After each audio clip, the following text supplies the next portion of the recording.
स्वभावः मर्त्यस्य यदन्तकैतत् सर्वेन्द्रियाणां जरयन्ति तेजः अपि जीवितम् अपि सर्वं जीवितमल्पमेव तवैव वाह तव नृत्यगीते स्वभावः। ये नचिकेता की पहली टिप्पणी है यमराज के प्रस्तावों के ऊपर, अथवा ऐसा कहिए कि भोगों के संबंध में नचिकेता की अथवा श्रुति माता की ये एक बड़ी कठोर टिप्पणी है। प्रत्येक विवेकी मनुष्य को श्रुति माता मानो समझाती हैं कि इस सत्य को पहचानिए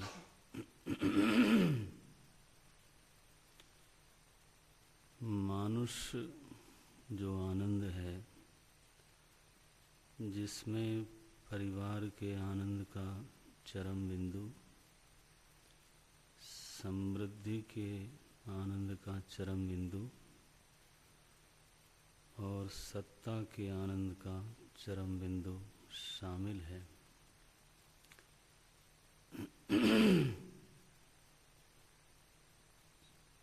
और मनुष्य से अतीत जो अलौकिक भोग हो सकते हैं, जिनके बारे में कहा यमराज ने नलम्भनीयाः, ऐसे जो आनंद, ऐसे जो रमण हैं, सुख हैं, वो मनुष्य को प्राप्त नहीं होते बिना वरदान के, बिना आशीर्वाद के। तो इन चारों प्रकारों के, अथवा कहिए दो प्रकार हुए, एक लौकिक एक अलौकिक, और चाहे तो चार प्रकार कह सकते हैं: परिवार, समृद्धि, सत्ता और फिर अलौकिक, अमानुष जो सुख है, मनुष्य से बढ़ करके मनुष्यातीत जो सुख है। इन चारों प्रकार के सुखों के ऊपर टिप्पणी ये की गई स्वभावाः। माने पहला रोग तो ये है कि ये हमको निश्चिंत नहीं कर सकते, क्योंकि ये स्वयं संदेहग्रस्त हैं। कल ये होंगे कि नहीं होंगे, इस शंका के घेरे में जो चीज़ रहती है, उसकी ओनरशिप मिलने पर भी व्यक्ति का चित्त डामाडोल रहता है। माने व्यक्ति का चित्त मानो ऐसे आसन पर बैठा है जो आसन स्वयं ही विचलित है, डामाडोल है।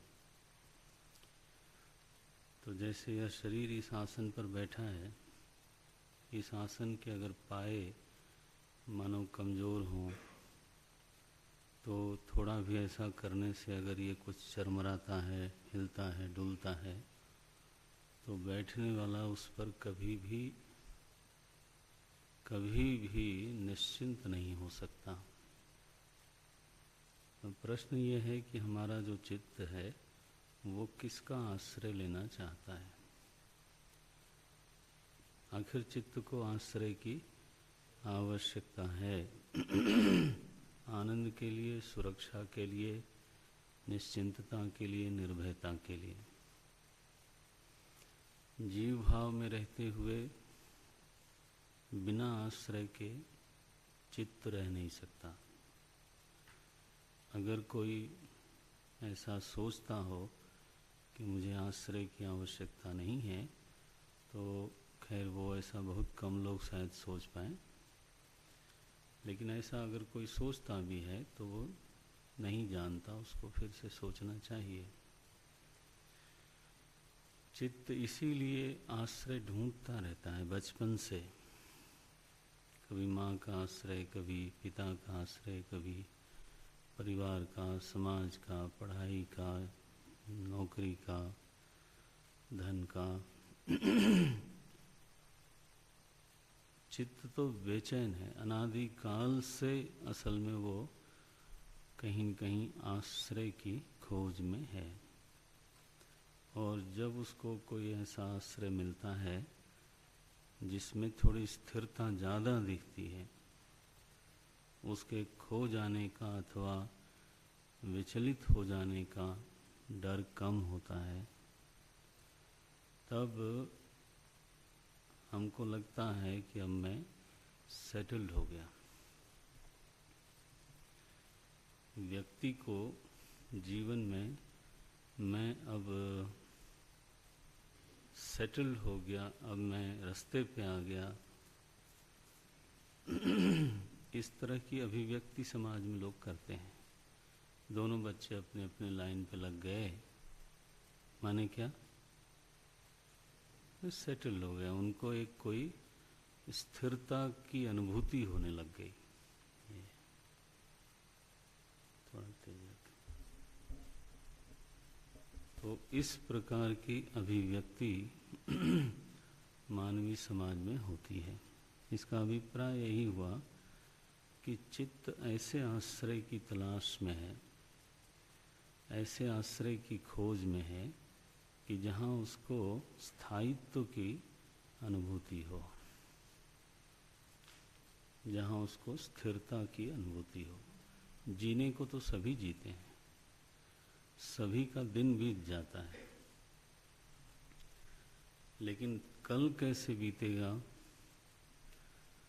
मन तो उसकी तरफ जाता है कि कल कैसे बीतेगा। और हमें बार बार ये उपदेश किया जाता है कई बार कि व्यक्ति को वर्तमान में जीना चाहिए। It sounds very musical, you know. व्यक्ति को वर्तमान में रहना चाहिए, वर्तमान में जीना चाहिए। ये वाक्य शायद कभी किसी बहुत ही ऊंचे स्तर से सही होगा, लेकिन सामान्य स्तर पे, जिस स्तर पे बातें कही जाती हैं, उस स्तर पे वो बिल्कुल गलत है। तो आपको विवेकी होना है और जो चीज़ अच्छी लगती है सुनने में, कहने में, वो सही भी हो ऐसा ज़रूरी नहीं है। क्योंकि चाहे कल के बारे में हम सोचें या न सोचें, लेकिन कल आता ज़रूर है। और व्यक्ति को भगवान ने सामर्थ्य दे रखी है कि उसका मन भविष्य की कल्पना करे और उसको भी सजाने संवारने की कोई योजना बनावे और व्यवस्था करे। और जो लोग दूर तक भविष्य को देख सकते हैं और उसके लिए योजना बना सकते हैं, उन्हीं को लोग विजनरी बोलते हैं। ये वर्तमान वालों को कोई विजनरी नहीं बोलता है। तो ये समझना चाहिए कि ये जो बातें सुनने में आती हैं, ये दे आर हॉलो। जहाँ तक तत्व की बात है, सब्सटेंस की बात है, उसमें कोई दम नहीं है। क्योंकि मन, आखिर परमात्मा ने ये उसमें व्यवस्था दे रखी है कि मन भविष्य की ओर जाता जरूर है, ऐसे जाएगा और चाहेगा कि हम उसके बारे में कुछ ऐसी योजना बना लें कि उसको लगे कि अब वो सुस्थिर हो गया है। लेकिन उसके पास विकल्प क्या है? उसके पास विकल्प है परिवार, उसके पास विकल्प है धन, उसके पास विकल्प है पद, पावर, पोजीशन, तो इन चीज़ों के सहारे वो अपने भविष्य को सुरक्षित करना चाहता है। सभी की यही कहानी है।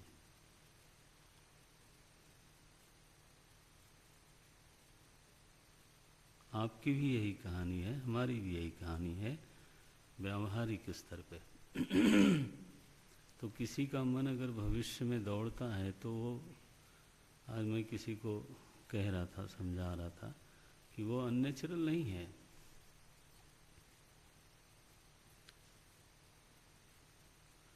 वो तो मन जाता है, लेकिन ये बात भी सच है कि भविष्य का निर्माण हमेशा वर्तमान से होता है। तो वर्तमान छूट न जाए हाथ से, ये वाक्य तो ठीक है, लेकिन केवल वर्तमान में मन को कोई रख ले, ये बात गलत है, ये संभव नहीं। तो वर्तमान का उपयोग किस दिशा में आदमी करता है जिससे कि उसका भविष्य ठीक हो जाए। बोले थोड़ी संपत्ति हो जाए, थोड़ी भूमि हो जाए, थोड़ा बड़ा पद हो जाए, थोड़ा यश हो जाए, इत्यादि इत्यादि जो ऑफर किया गया है चरम पर, उसका छोटा टुकड़ा जब मिलता है तो हमको लगता है कि अगर ऐसा ऐसा हो जाएगा तो हमारा भविष्य ठीक होगा।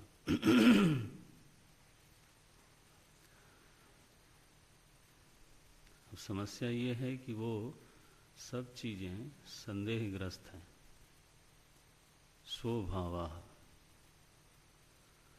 और इसलिए जो संदिग्ध वस्तु है वो उसको लेकर के हम भविष्य के प्रति सुनिश्चित कैसे हो सकते हैं। अरे किसी संबंध को लेकर के ही सुनिश्चित नहीं हो सकते। संपत्ति के 1000 दावेदार हैं,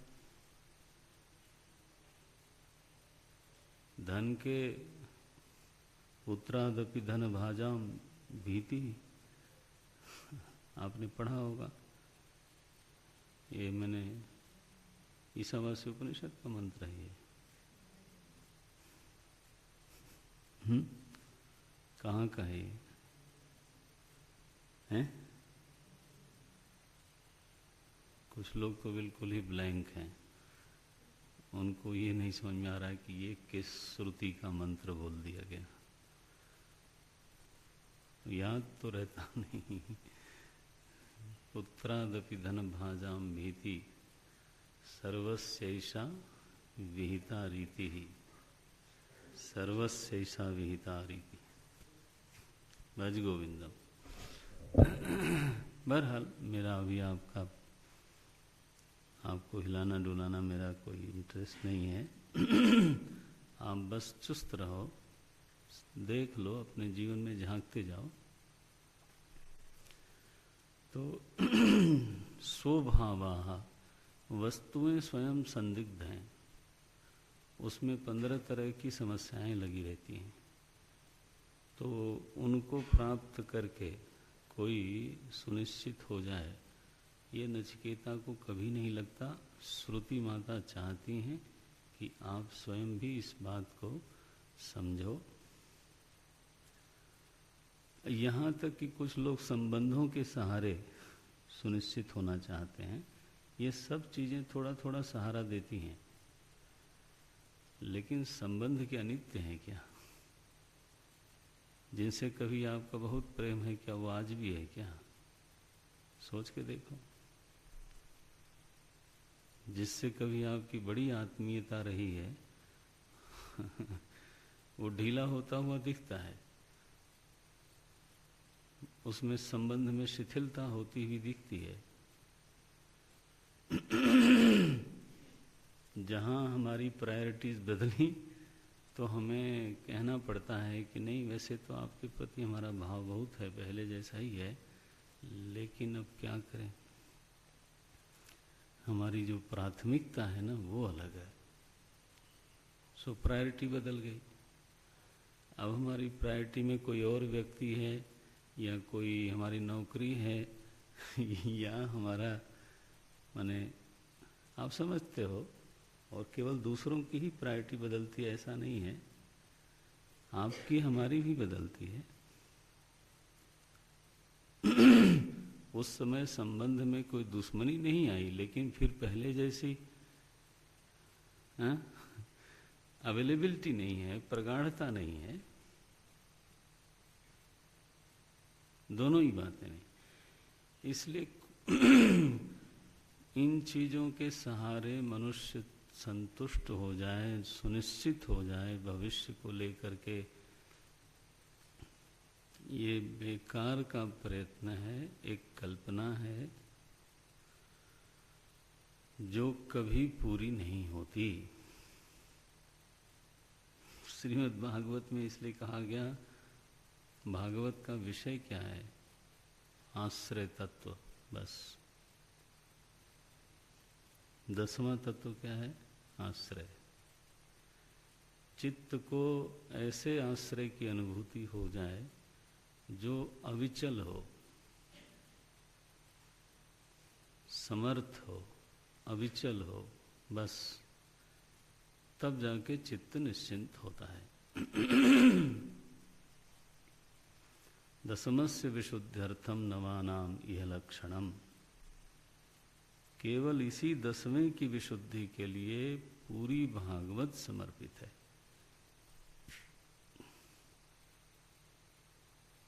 अब ये बात हमें बहुत देर में समझ में आई। अब आप कोर्स में हो अभी, तो हमें कोर्स में नहीं समझ में आई। उस स्तर पे, उस गहराई में जो दिल में जाके एकदम लग जाना चाहिए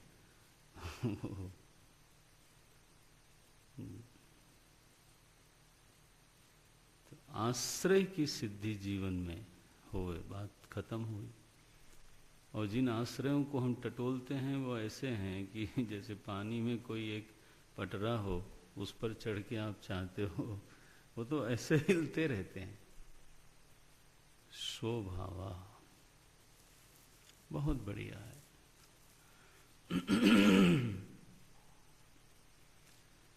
नारायण।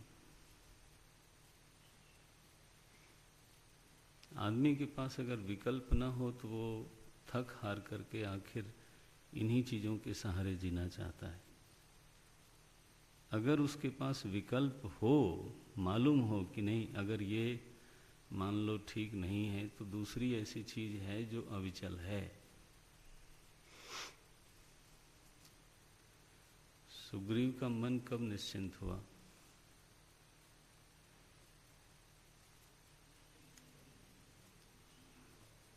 चौपाई बोलो कोई।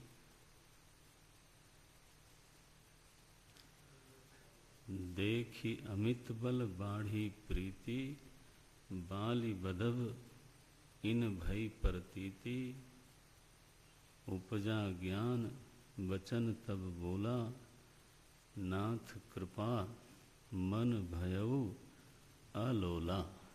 ये मन भयउ अलोला, ये अब मेरे मन में कोई हिलडुल नहीं है। कब? जब प्रभु के आश्रय की और उनके सामर्थ्य की अनुभूति हो गई। उसके बिना किसी का मन अलोल नहीं हो सकता। ये चाहे आदमी झूठा भरोसा करे, उसका भरोसा टूटता रहेगा। दूसरी बात, भोग देह चलाने के लिए बनाए गए हैं, भोग आनंद का स्रोत हैं। यह जो हमारी समझ है वो बुद्धि का दोष है। इस बात को भी पक्का समझना चाहिए। भोग की हम सबके जीवन में जो उपयोगिता है वो यही है कि हमारा जो देह यात्रा है वो कायदे से, स्वस्थता से, थोड़ा सुख से अपने गंतव्य तक पहुंच जाए। जीवन यात्रा, देह यात्रा को संपन्न कराने के लिए वस्त्र है, भोजन है, शयन है, आच्छादन है, सब है।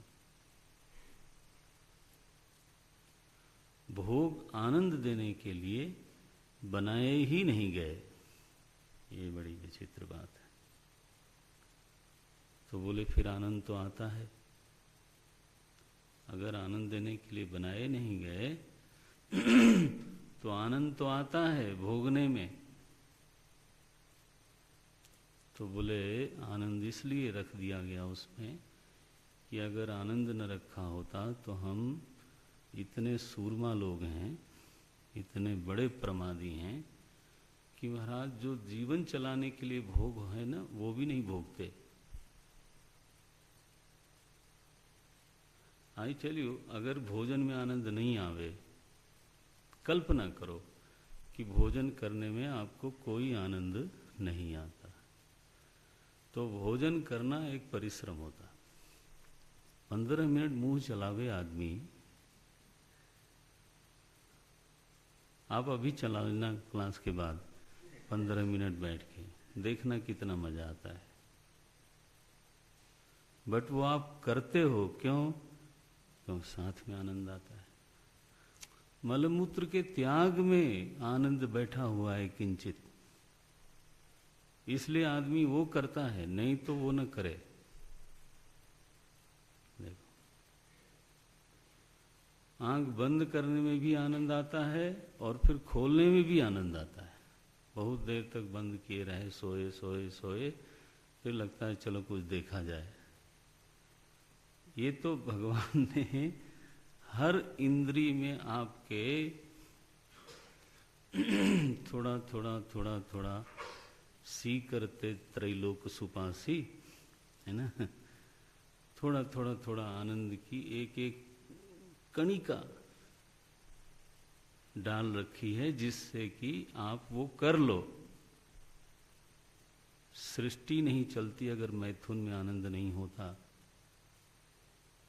कौन करे? लेकिन प्राणी मात्र के साथ उस आनंद को जोड़ करके सृष्टि चला दी।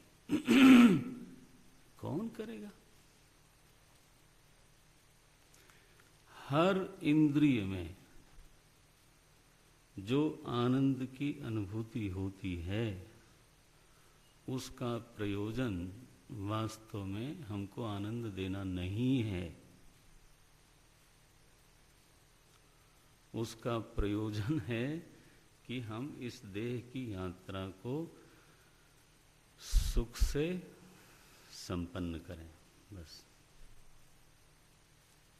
आदमी भ्रमित कहाँ हुआ कि वो देह यात्रा को संपन्न करने का लक्ष्य छोड़ बैठा और उसी में आनंद ढूंढने लग गया, बस। जब वो ढूंढने लगा, क्योंकि वहां से मिला था उसको थोड़ा सा, तो वहीं ढूंढने लग गया। वो जब वहीं ढूंढने लगा तो श्रुति ने देखा कि हमारे बच्चे तो बिगड़ रहे हैं।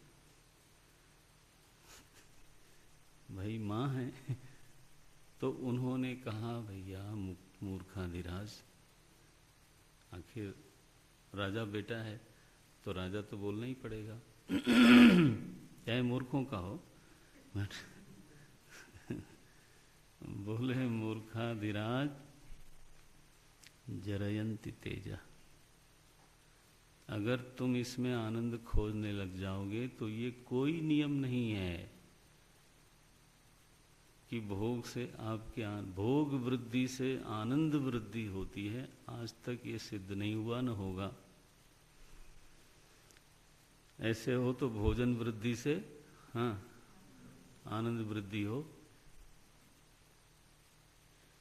ये नहीं हो सकता। देखने से, मैथुन से, सुनने से कब तक म्यूजिक सुनोगे?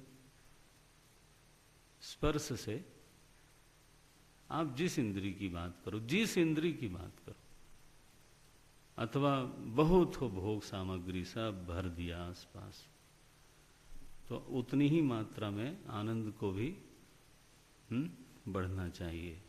देखा ये जाता है कि भोग सामग्री के बढ़ने से कई बार ऐसा भी देखा गया है कि जो जितना था वो कम हो गया, ऐसा भी देखा जाता है। अगर ये समीकरण होता कि भोग से सुख है तो भोग वृद्धि से आनंद वृद्धि होती, वो तो कहीं सिद्ध होता दिखाई नहीं देता। वो होता उल्टा है, जरयंती तेजः। बस महाभारत में विचित्र वीर्य हुए, उनको महाराज भोग के कारण टीबी हो गई, क्षय रोग बोलते हैं, मर गए महाराज। ये तो चूंकि इतिहास में एक प्रसिद्ध नाम है इसलिए मैंने बोल दिया। ऐसे दृष्टांत तो आसपास आपको बिखरे मिलेंगे।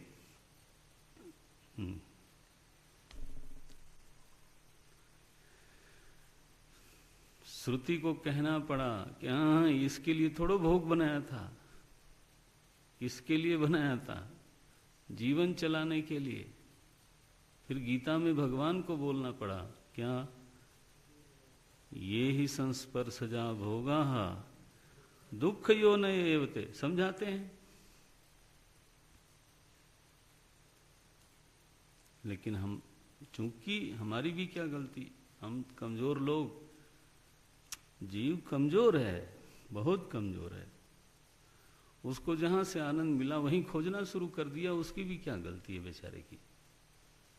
इसलिए सुग्रीव को जब डांटा भगवान ने ना, तो सुग्रीव ने कहा महाराज मेरी कोई गलती नहीं है, ये आपकी इतनी भयंकर माया है, आप इसको बांध के रखा करो, क्यों छोड़ रखा है?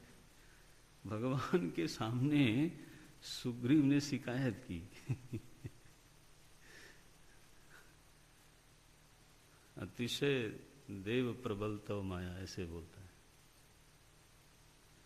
प्रभु आपकी माया बहुत प्रबल है, उसने हमको परेशान किया, हमारी क्या, हमको क्यों गलती बता रहे हो? लो, so this is the whole story. तो श्रुति सावधान करती है कि भ्रमित मत हो। भागवत जी में जब आरंभ हुआ भागवत का, तो वहाँ सूत जी महाराज हर चीज का लक्ष्य बताते हैं, दुरुपयोग और सही उपयोग। आपको अगर स्मरण हो होना तो चाहिए। तो उसमें भोग का उन्होंने क्या उपयोग बताया कि भोग इंद्रिय तर्पण के लिए भी हो सकता है, लेकिन वो उसका दुरुपयोग है। किस लिए? फिर भोग जीविका के लिए, जीवन चलाने के लिए। और जीवन फिर किस लिए है? भागवत जी का कहना है नाना प्रकार के कर्मों को करने के लिए नहीं है, जीवस्य तत्व जिज्ञासा। जीवन तो इसलिए है कि आप तत्व जिज्ञासा करो, तत्वनिष्ठ हो जाओ और छुट्टी करो, बस।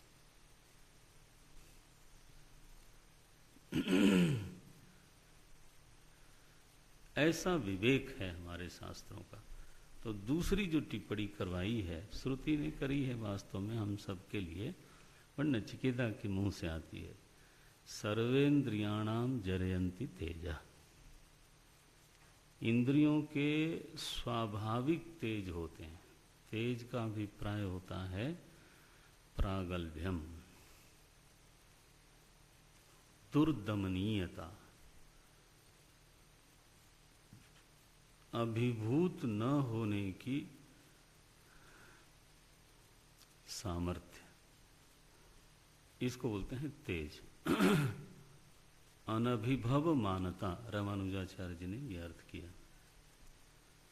अनभिभव मानता, अभिभूत न होने की प्रकृति।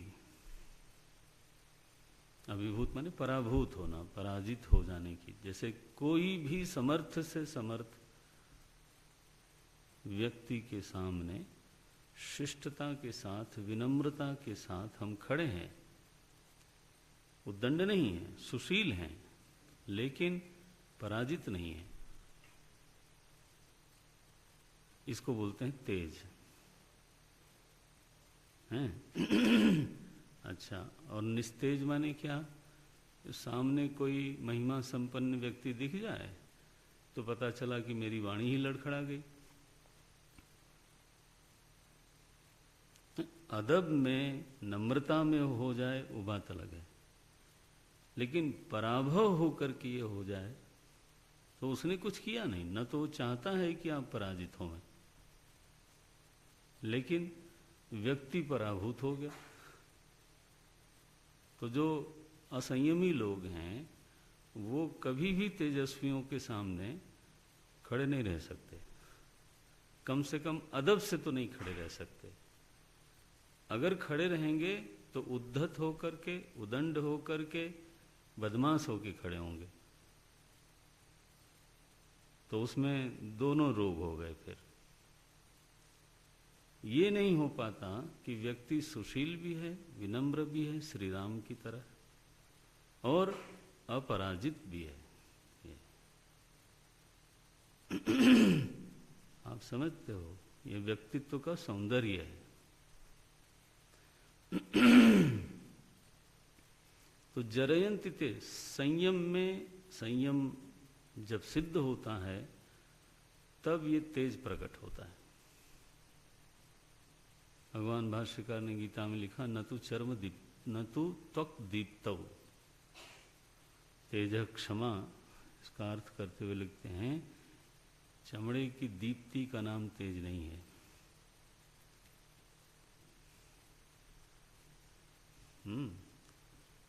प्रगल्भता का नाम तेज है। तो वो संयम में से निकलती है, और वो कहते हैं जरयंति तेजा। संयम का अभाव हो, व्यक्ति विलासी हो, उसकी आंखों में कोई तेज नहीं है, उसकी वाणी में कोई तेज नहीं है, निस्तेज हो जाती हैं इंद्रियां, उसकी श्रवण शक्ति, हर शक्ति उसकी धीरे धीरे धीरे धीरे शिथिल। और सबसे ज्यादा जो जलाने वाली चीज है वो देखो, कहते हैं तज्जरयन्ति अपक्षयन्ति अप्सरः प्रभृतयः। ये जो अप्सरा आदि भोग बताया आपने, ये तो अपक्षयन्ति, ये तो जलाने वाली चीजें हैं। क्या है? भोगाः अनर्थाय एवैति। ये जितने भोग हैं वो क्या हैं? अनर्थ के लिए ही हैं। माने जो चीज आपको अवांछित है वही सिद्ध हो जाती है। वो क्या अनर्थ है, ये जरा अंडरलाइन कर लेना, जब जब ध्यान जाए तो पढ़ लेना। क्या बोलते हैं? धर्म, वीर्य, प्रज्ञा, तेजो, यशः प्रभृति नाम क्षपयितृत्वात्। कम से कम 5 चीजें विलासी आदमी की जल जाती हैं। विलासी व्यक्ति कभी भी धर्म को सिद्ध नहीं कर पाता, क्योंकि धर्म तो तपस्या मांगती है। आपको एक साधारण अनुष्ठान करना हो तो आपको जल्दी उठना पड़ेगा, शायद उपवास भी करना पड़े। माने कोई अगर तपस्या के लिए तैयार नहीं है तो वो कोई धर्म नहीं कर सकता, छोटा से छोटा धर्म नहीं कर सकता। और धर्माचरण में तो रह ही नहीं सकता, उसको तो वो रबड़ की गुड़िया है, जिधर मोड़ दो उधर मोड़ना ही पड़ेगा। ऐसा विलासी आदमी बिल्कुल कमजोर है। तो धर्म क्षय जरूर होगा विलासी के जीवन में, आप आंख बंद करके बोल सकते हैं।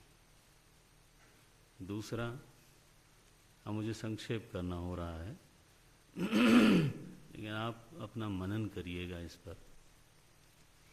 वीर्य माने सामर्थ्य, भीतर की का मनोबल, बुद्धि बल, ये जो सामर्थ्य है ना, देह बल। सामर्थ्य शब्द जहां जहां घटता है वो क्षीण होने लगता है। विलासी व्यक्ति का मनोबल, उसका बुद्धि बल, ये सब कुछ होता नहीं। क्षपयितृत्वात्। तीसरा प्रज्ञा, ये देखो विचार शक्ति घट जाती है। चित्त स्थूल बना हुआ है, बहिर्मुख बना हुआ है, तमः प्रधान बना हुआ है। वृत्ति में सूक्ष्म विषय को ग्रहण करने की क्षमता ही नहीं है, भोगाकार वृत्ति बनी रहती है बार बार।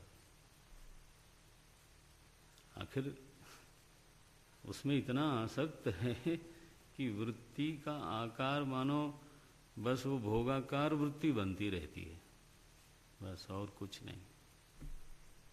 ये प्रज्ञा की स्थिति है। धर्म, वीर्य, प्रज्ञा। फिर क्या लिखा? तेजः, माने पराभव होने की जो स्थिति है वो बढ़ जाती है। ऐसा आदमी पराभूत होता है, भीतर से खोखला है, टूटा हुआ है। बस यह माने अपने को अगर वो संभालता है तो उद्दंड, मैंने कहा जैसे उद्दंड हो करके, असंयमी व्यक्ति सुशीलता के साथ, नम्रता के साथ, अपराजित भाव से अपने बड़ों के सामने अथवा बड़ी परिस्थिति के सामने खड़ा नहीं होता।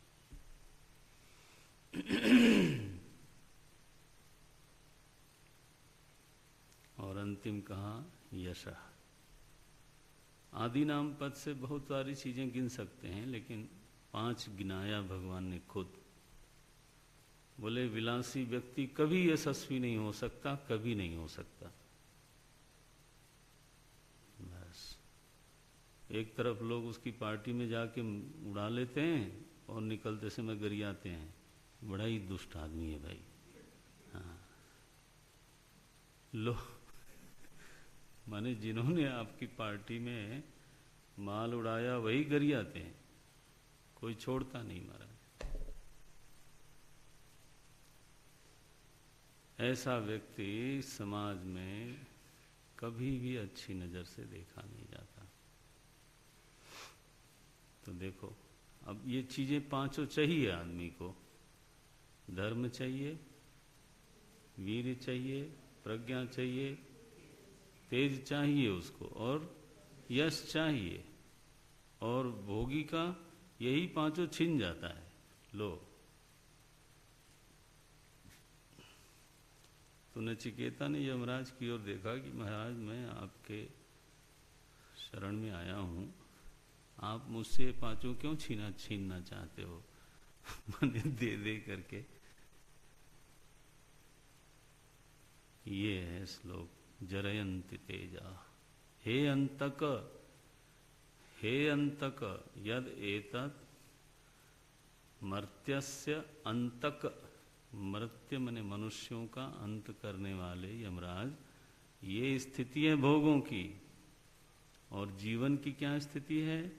याम चापि दीर्घ जीविकाम त्वं दिस्ससि तत्रापि शृणु। और जो बहुत लंबा जीवन आप देना चाहते थे उसके बारे में सुनिए। क्या सुनिए? सर्वम यद ब्रह्मणो भी जीवितम।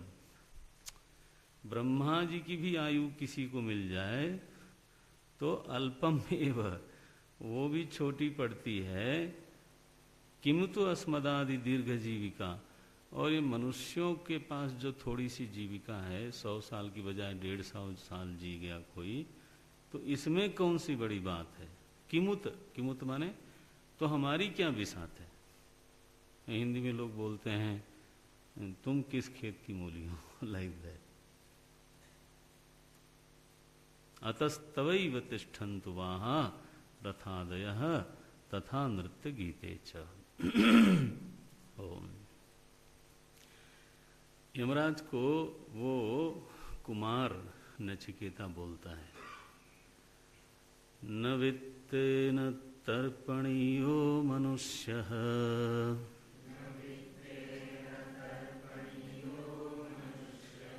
लप्स्यामहे वित्तमद्राक्ष्म चेत्वा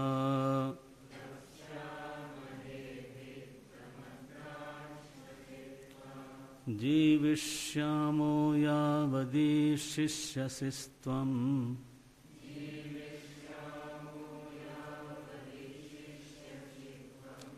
वरस्तु मे वरणीयः स एव।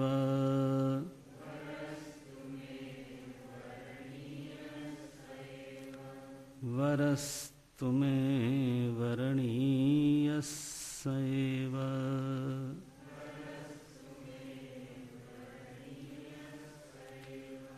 अजीर्यताममृतानामुपेत्य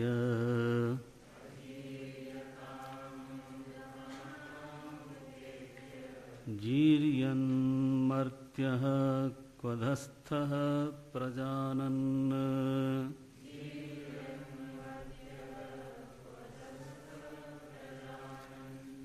अविद्यायन् वर्णरति प्रमोदान्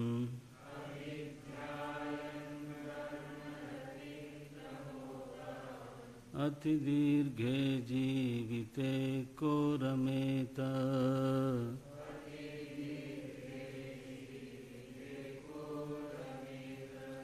अतिदीर्घे जीविते को रमेत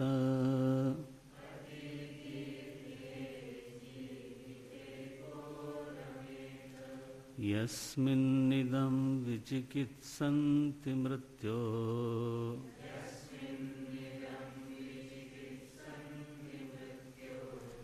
यत्साम्पराये महति ब्रूहि नस्तत्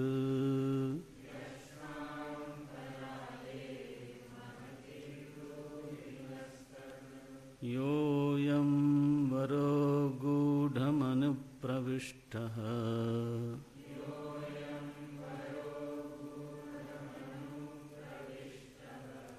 नान्यं तस्मान्नचिकेता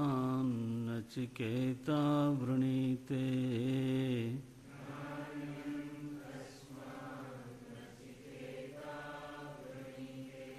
नान्यं तस्मान्नचिकेता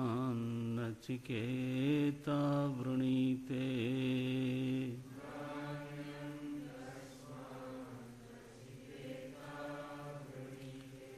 इति काठकोपनिषदि प्रथमाध्याये प्रथमा वल्ली समाप्ता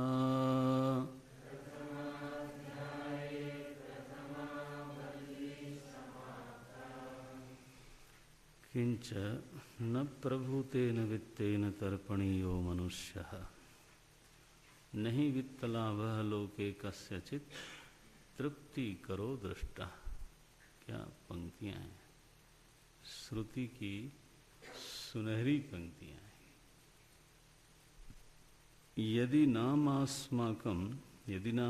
अस्माकं वित्त तृष्णा स्यात् लप्स्यामहे प्राप्स्यामहे इति एतत् वित्तम अद्राक्ष्म दृष्टवन्तो वयं चेत्वा त्वां जीवितेपि तथैव जीविष्यामो यावत् याम्ये पदे त्वम् ईशिष्यसि।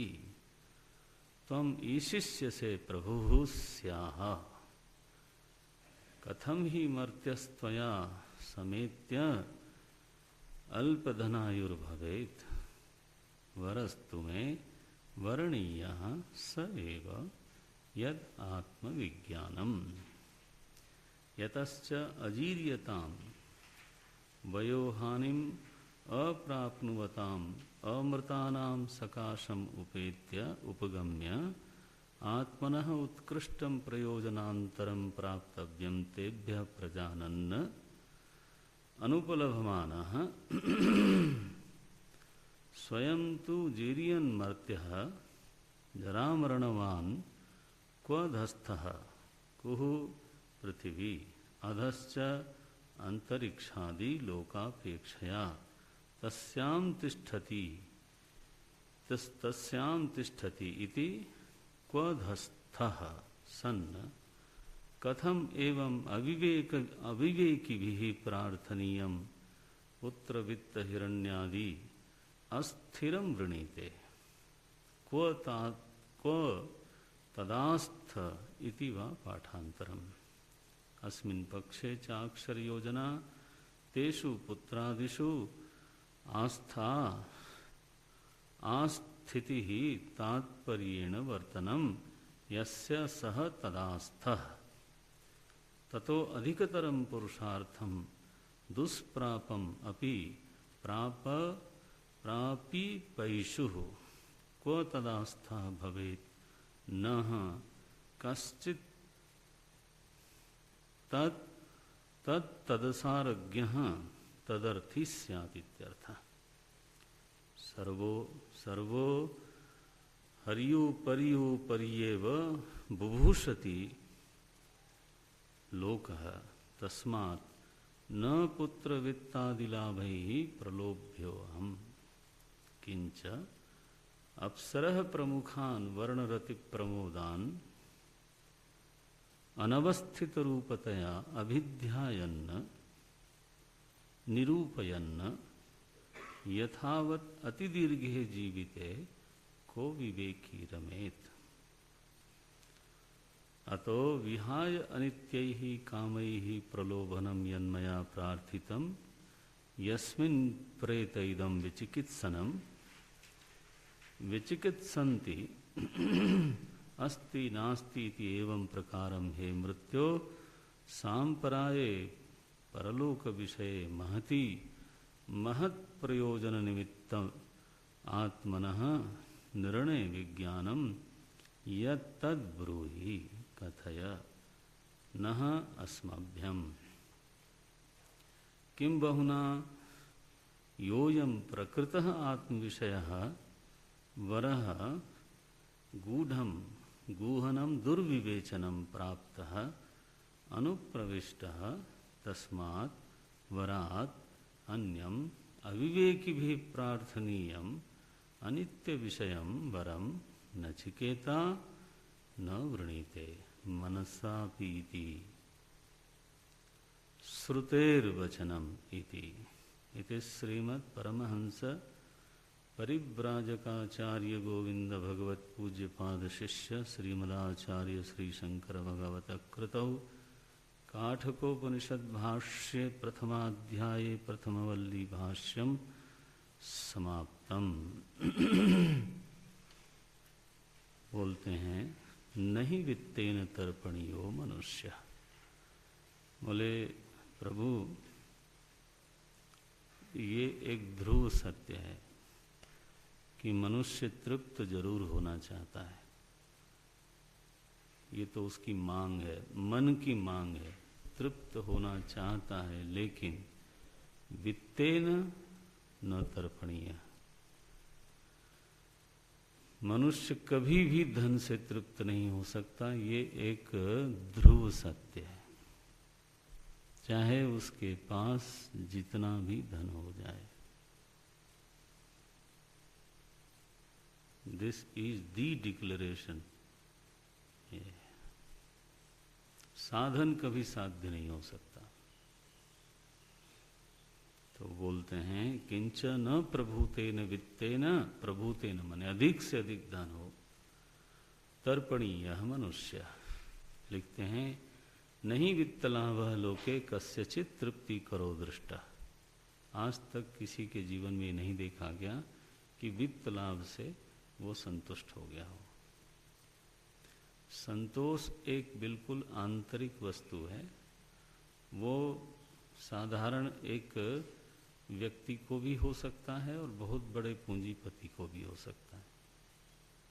संतोष की स्थिति के लिए आज तक ये नियम नहीं बना कि किसी व्यक्ति के जीवन में इतना धन हो जाएगा तो ऑटोमेटिकली वो संतुष्ट हो जाएगा।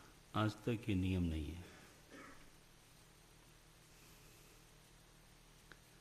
इस सब्जेक्टिव संतुष्ट होना है तो तुलसीदास जी बिल्कुल अपरिग्रह में संतुष्ट हैं।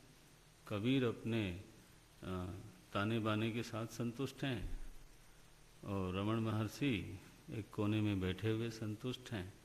और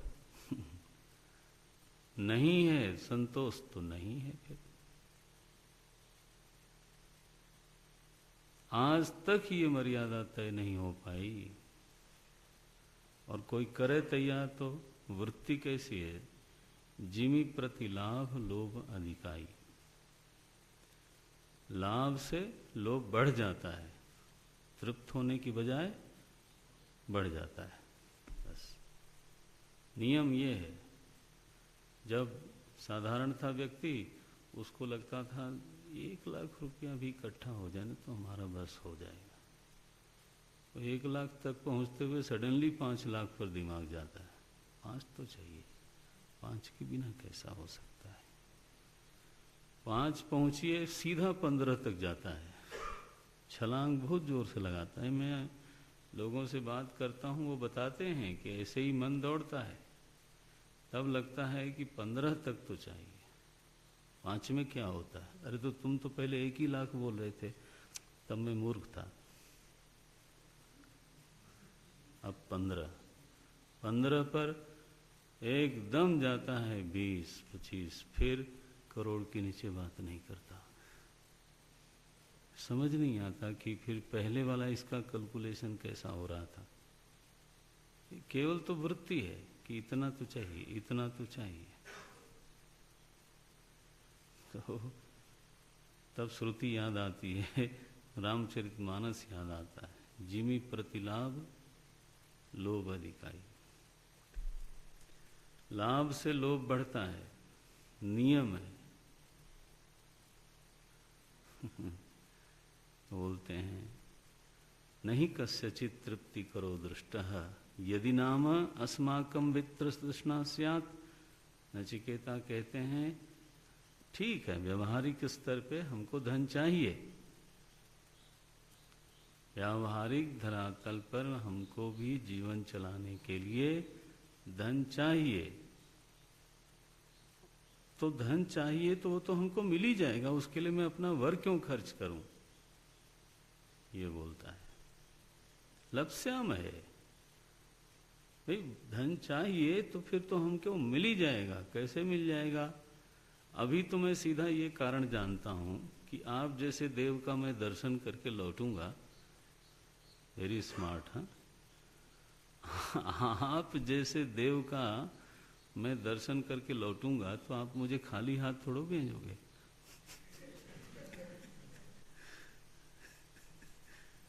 बड़े आदमी के पास जाने का कुछ तो फल होता ही है। वो बोलता है लप्स्याम है वित्तम, क्यों? अद्राक्ष्म चेत्वा। लप्स्याम है माने प्राप्स्याम है इति एतद् वित्तम अद्राक्ष्म। अद्राक्ष्म है वहीं रहो ग्रंथ पर। द्राक्ष माने दृष्टवंतः, दृष्टवंतः वयम चेत्वा त्वाम। क्योंकि हमने अब आपका दर्शन किया है, तो वो वित्त तो वर मांगने की क्या जरूरत है उसके लिए, वो तो हमको मिलेगा ही मिलेगा। दूसरा, अब जब तक आप कुर्सी पर हो तब तक हमको कौन मारने आएगा? तो जो दीर्घ जीवन है वो भी हमको घेलुआ में ही मिलने वाला है। पंजाब में झुंगा बोलते हैं घेलुआ बोलते हैं। वो तौलने के बाद, जो साहु जी हैं वो तौलने के बाद आपका लेन देन तो हो गया, इसके बाद उठा के थोड़ा कुछ दे देते हैं, उसको घेलुआ बोलते हैं, है ना हमारी तरफ। तो बोले ये तो आपको वैसे ही मिलने वाला है। वो बोलते हैं जीविते अपि तथैव जीविष्यामः। कब तक? यावत याम्ये पदे त्वम ईशिष्यसि। त्वम ईशिष्यसे प्रभुस्य। जब तक आप याम्य पद पर बैठे हो, शासन कर रहे हो, तब तक तो मैं जिंदा ही रहूंगा, मुझे कौन आएगा। सबको मालूम है कि he is a favourite of. तो इनडायरेक्टली उसने धीरे से कह भी दिया कि अगर ये सब चीजें चाहिए तो वो मिल ही रही हैं, उसके लिए मैं एक और वर्ग खत्म करूं, ये ठीक नहीं है। जीविष्यामो यावदी शिष्यसि त्वम। इसलिए वरस्तु में वर्णीय सैव। बोलते हैं कथम ही मर्त्य त्वया समेत्य। एक मर्त्यशील मनुष्य आपके पास पहुंचने के बाद, त्वया समेत्य, समेत्य माने आपके पास पहुंचने के बाद, अल्प धनायुर्भवेत। आपके पास कोई किसी भी तरह से पहुंच जाए तो थोड़ी आयु वाला कैसा रहेगा और थोड़ा धन वाला कैसे रहेगा? उसको तो फिर हैं, जो चाहिए उसको तो जीवन में मिल ही जाना है। आपका इतना दर्शन का प्रभाव है, आप बड़े आदमी हो। 4 बार बड़े आदमी बोलने पर तो फिर वरस तुम्हें वर्णीय सैव यदात्म विज्ञान। इसका अर्थ क्या है कि नचिकेता की चालाकी नहीं है। इसका अर्थ ये है कि ये चीज़ें प्रारब्धवशात अदृष्ट से जीवन में आती ही हैं। इसका क्या वर्ण करना है? जिसको आना है उसके लिए वो आना ही है, उसका वर्ण क्यों करता है? उसको साध्य व्यक्ति क्यों बनावे? ये अभिप्राय। ये नहीं कि हम नचिकेता बैकडोर से चालाकी कर रहा है। अरे वो ऐसा अधिकारी नहीं था कि वो चालाकी करे, उसको कोई ज़रूरत नहीं है चालाकी करने की। कहता है नचिकेता, मेरा तो ऐसा मत है कि किसी अमर के पास कोई मरने वाला पहुँचे तो उसको कोई गंभीर चीज़ मांगनी चाहिए। ये छोटी मोटी चीज़ में समय गंवाना नहीं चाहिए। बहुत अच्छी बात कही। ये ऐसी ही बात है जैसे दुनिया में कहा जाता है कि किसी बड़े आदमी के पास जाके आदमी छोटी सी कोई बात मांग ले तो ये तो एक तरह से उसकी मूर्खता है। भगवान को बड़ी मेहनत से प्रसन्न किया, प्रार्थना की, प्रभु कृपा करो, आ जाओ, बड़ी ज़रूरत है। भगवान आए, उसने कहा क्या चाहिए? बोले सुरती तो है, चूना नहीं है आज। तो भगवान से चूना मांग लिया। बताओ भगवान भी क्या सोचते होंगे कि ये आदमी जो है ये बोलते हैं यहाँ अजीर्यताम। अजीर्यताम माने जो कभी भी वृद्ध नहीं होता। अमृता नाम उपेत्य, और जो कभी मरता नहीं। तो अजर अमर किसी देव के पास पहुंचकर, देखो कैसे खोलते हैं भाष्यकार, यतश्च अजीर्यताम माने वयोहानिम अप्राप्नुवताम, किसकी वय हानि होती ही नहीं, एक ही आयु में बना रहता है।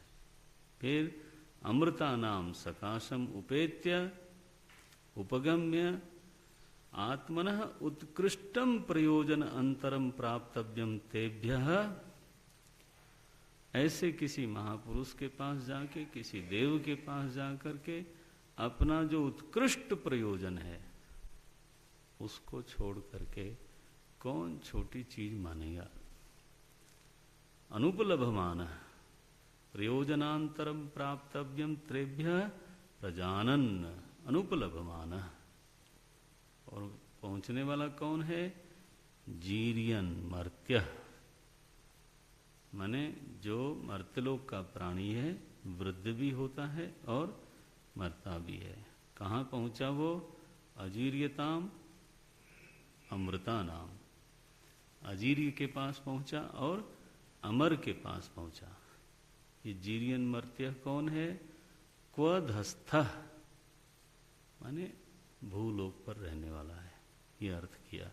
भाष्य का लिखते हैं कुहु पृथ्वी।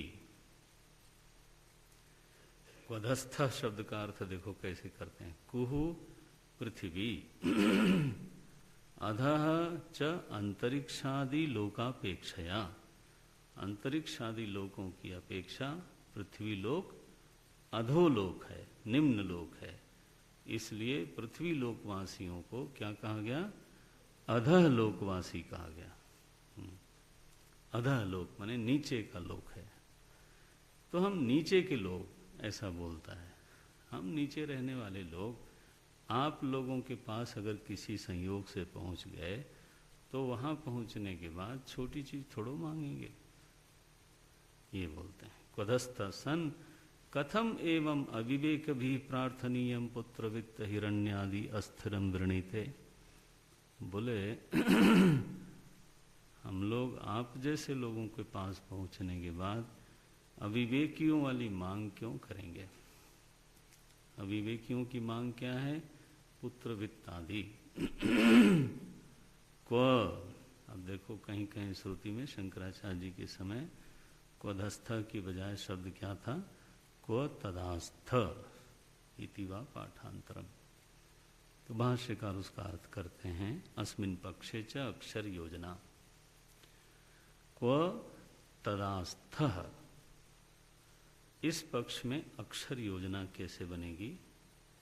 तेषु पुत्रादिषु आस्था, आस्थिति ही तात्पर्येण वर्तनम यस्य, बहुब्रीहि समास होगा। तदास्थ, तदास्थ में कौन सा समास? बहुब्रीहि। हाँ, तद आस्थ, तद माने क्या? जो परिवार है, समृद्धि है, साम्राज्य, उसमें जिसकी आस्था है। कैसी आस्था है? लक्ष्य रूप में आस्था है। साधन रूप में होती तो भी ठीक था। कैसी? लक्ष्य रूप में आस्था है। ये लिखते हैं आस्थिति तात्पर्येण वर्तनम। ये तो लक्ष्य रूप में जिसकी आस्था है, ऐसे व्यक्ति को कहा जाएगा, क्या कहा जाएगा? तदास्थ। देखो संज्ञा बन गई, तदास्थ। ततो अधिकतरम पुरुषार्थम दुष्प्रापम अपि प्रापीपयिषु क्व तदास्थ भवेत्। जब उसको उससे ऊंची चीज मिलने का अवसर आवेगा तो फिर वह व्यक्ति तदास्थ क्यों बनेगा? यह अर्थ निकलेगा। तब वह व्यक्ति तदास्थ क्यों बनेगा? ये तदास्थ माने जिसकी उसमें आस्था है, तो तदास्थ नहीं बनेगा, ये कहने का अभिप्राय है। क्यों? कश्चित तदा, हाँ, कश्चित असारज्ञ, असारज्ञ, क्योंकि उस वस्तु में असारता का उसको ज्ञान है। असारज्ञ, असारज्ञ। ये तो असारज्ञ होने पर भी कोई उसी का तदर्थी स्यात्, उसी को चाहे, ये कभी नहीं हो सकता। क्यों? क्योंकि एक साधारण मनोवृत्ति है, सर्वो ही उपरी उपरी एव बुभूषति। सभी लोग ऊपर ऊपर ही जाना चाहते हैं। ये एक मनोवृत्ति है। सर्वो ही उपरी उपरी बुभूषति लोक। सारे लोग जो स्थिति उनको प्राप्त हो गई है, उससे थोड़ा ऊपर ऊपर ही जाना चाहते हैं। तस्मात्, इसलिए न पुत्र वित्तादि लाभैः ही प्रलोभ्यो हम। इसलिए प्रभु हमारा इसमें कोई प्रलोभन नहीं है। किंच, सच्ची बात ये भी है कि बड़ा विलासी जीवन लेने में समझदार लोगों की कोई खास रुचि भी नहीं होती। ये भी है। क्या करेंगे ऐसा जीवन लेके? बोर होंगे। बोलते हैं अभिध्यायन वर्णरति प्रमोदान अति दीर्घे जीविते घोरमेतद। केवल वर्णरति प्रमोद का ध्यान करते हुए, उसमें सुख खोजते हुए बहुत दिनों तक कौन जीना चाहता है? जीने से लोग ऊब जाते हैं। आपको ये भी मालूम है? एक ही चीज जीवन में रोज रोज रहे, और बोले जब तक उसको कोई बहुत सार्थक चीज दिखाई न दे, तब तक लगता है कि ये बस एक जीवन को चलाते जाना एक प्रोजेक्ट बना बैठा है। अभी आपको तो शायद नहीं लगा होगा, लेकिन विवेकियों को धीरे धीरे लगने लग जाता है। इसका मतलब ये नहीं है कि आप, नहीं, मैं ऐसा कैसे बोल सकता हूँ। मेरा कहने का अभिप्राय था कि अभी तो तुम जवान हो ये तो जब शरीर थोड़ा आयु उसकी हो जाती है तब उसको लगता है repeating the same day, same type of day every day, वही उठना, वही तैयार होना, वही सब करना, कोई सार्थकता दिखती नहीं कहीं। मैंने शायद बताया होगा, एक लड़का करीब 40-45 साल का मिला मुझे ट्रेन में, अच्छा अफसर था। तो बातचीत जब चली तो उसने कहा कि स्वामी जी आपको कोई ऐसा काम हमें बताना है, ऐसा कुछ बताइए जहाँ मुझे ये लगे कि ये रियली सार्थक है, जहाँ मुझे लगे कि ये सार्थकता की अनुभूति हो, ऐसा कोई क्षेत्र, ऐसा कोई कर्म बताइए। हमने कहा हम भी खोजते हैं, पहले तुमको मिल जाएगा तो तुम मुझे बता देना। लोग जबरदस्ती ताली बजाते हैं, लिखने में सार्थकता है, बोलने में सार्थकता है, या कोई बिल्डिंग खड़ी कर देने में सार्थकता है। आप जीवन जियो जरा पता चलेगा। लला लला करके इतनी मेहनत करके कोई चीज़ खड़ी करी, पता चला कि उसमें 15 तरह की बातें निकल आई, तो लगता है कि यार नहीं ही करता तो हैं अच्छा था। ये बिल्कुल लग जाता है लोगों को। कोई ग्रंथ लिखा, वो प्रकाशक उसको छापने के लिए तैयार नहीं लगता है क्या किया जाए। अब ये सज्जन बैठे, वो कहते हैं कि ऐसी किताब कौन पढ़ेगा, आप जरा इसमें कुछ मसाला डालो, लो उबली हुई सब्जी कौन खाता है। हमें बोलते हैं ना लेखक लोग कि जो प्रकाशक है वो हमसे कहता है इसमें कुछ अनाप शनाप चीज़ें डालो तब चटक पटक हो, पाठक तब पढ़ेगा तब बिकेगी, ऐसे क्या छपना है। तब लगता है उसको कि लिखना कितना सार्थक था। देह चलाने का केवल एक साधन जुटता है और मन में विवेकी के प्रश्न आता है कि देह क्यों चला रहा हूं मैं, क्यों चलाना। बोले नहीं रोक सकते इसलिए चलाते जाओ। ये तो नचिकेता तो छोटा है, बोलता है को रमेत, क्या बात करते हो आप, इसमें किसको मजा है। माने जिसको मजा है उसको नारायण, उसको विवेकी समझने के लिए तैयार नहीं है। ये बोलते हैं पुत्रवित्तादिलाभैः नहीं प्रलोभ्यो हम किंच अप्सर प्रमुखान वर्णरति प्रमोदान अनवस्थित रूपतया। इसकी अनित्यता को जानते हुए अविद्यायन, अविद्यायन माने निरूपयन, यथावत अति दीर्घे जीविते को विवेकी रमेत। यही शब्द एक महत्व का है। को विवेकी रमेत माने यो रमेत स न विवेकी ऐसा बोलते हैं। अतः विहाय अनित्य ही कामय ही प्रलोभनम, इसलिए प्रभु ये प्रलोभन प्रक्रिया छोड़ दीजिए। यन्मया प्रार्थितम, जो मैंने प्रार्थना की थी, यस्मिन प्रेते इदम विचिकित्सनम, श्रुति देखना, यस्मिन निदम विचिकित्सन्ति, जिसमें हमारा संशय है।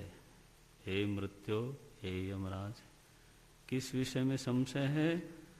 विचिकित्सन्ति, क्या संशय है। अस्ति नास्ति इति एवं प्रकारम हे मृत्यो सांपराये, सांपराय के विषय में जो शंका है। सांपराय क्या चीज है, बोले परलोक विषय महति महत् प्रयोजन निमित्त आत्मनः, महति शब्द श्रुति का है। बोले यह शंका महान प्रयोजन को सिद्ध करने वाली है, क्योंकि इसी के अधीन परम पुरुषार्थ है, इसलिए या तद ब्रूहि कथया न अस्मभ्यम, हमको तो बस वही बताइए, किम बहुना, और क्या कहें। योयम प्रकृत आत्म विषय वरः, जो आत्मा के विषय में हमने वर मांगा है, कैसा है वो, गूढ़म, गूढ़म माने गूहनम दुर्विवेचनम प्राप्त, दुर्विवेचनीय है, उसको छोड़ करके न अन्यम तस्मान नचिकेता वृणीते, उसको छोड़ करके नचिकेता और कोई वर मांगना नहीं चाहता। तस्मात् वरात अन्यम, फिर से बोलते हैं, अविवेकी भी प्रार्थनीयम, इस वर के अलावा अगर कोई दूसरी चीज है तो वो अविवेकियों के द्वारा मांगी जाती है, हमारे जैसे लोगों के द्वारा मांगी नहीं जाती है, हम नहीं मांगते। अनित्य विषयम वरम नचिकेता न वृणीते, न वृणीते माने मनसा पीति, मैं तो मन में भी एक बार नहीं सोच सकता कि चलो आओ इसी को एक बार देख लेते हैं, नो। मनसा पीति श्रुतेर वचनम इति, इस प्रकार से ये प्रथम वल्ली संपन्न होती है। ओम तत्सत। नारायण।